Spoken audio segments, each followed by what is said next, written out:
సర్వమానవాళి, not only Christians,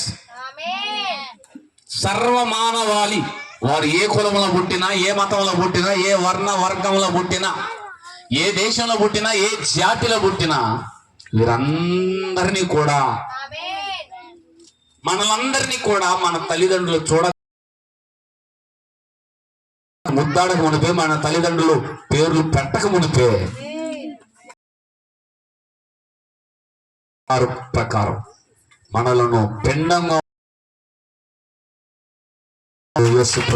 దేవునికి స్తోత్రం. సమస్త జీవితాన్ని చూసి ఎత్తుకున్న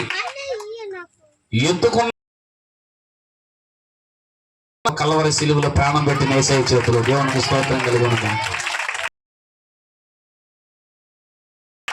మనలను ముద్దాడిన పెదాలు ఎవరైనా ఉన్నాయంటే భూప్రపంచంలోనే ఎప్పుడైనా కానీ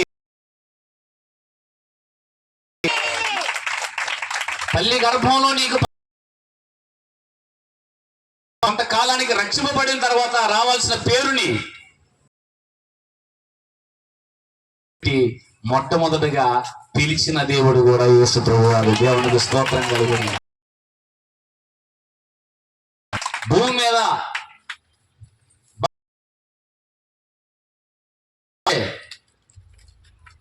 birthday, marriage day, death day,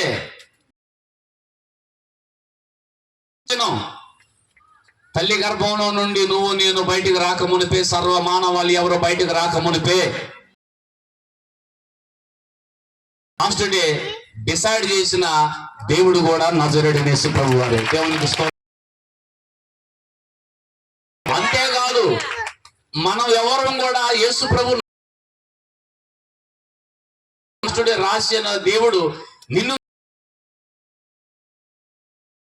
నమ్మినా నమ్మకపోయినా, ఆయనను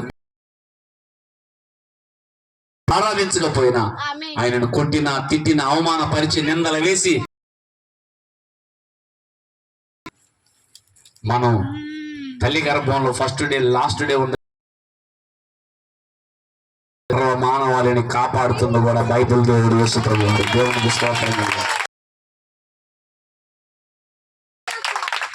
తిరుగులేదు ఆయన. నువ్వు తెలుసుకో,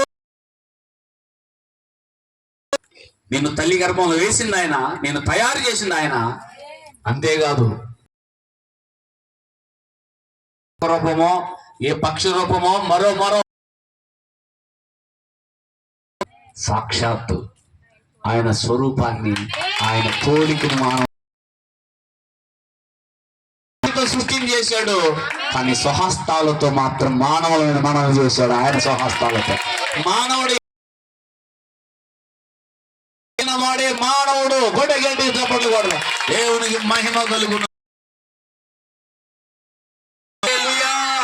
జగతి పునాదులు వేయబడి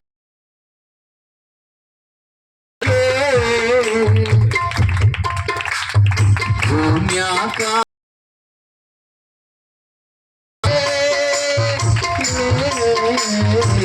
ఉన్నదే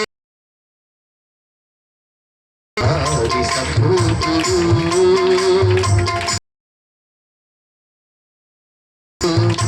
ఆది సంభూతుడు, జగతి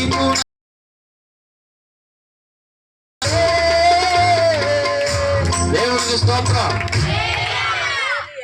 ఇందాక ఒక మాట చెప్పా, అయితే ఆయన చేతులతో చేసుకొని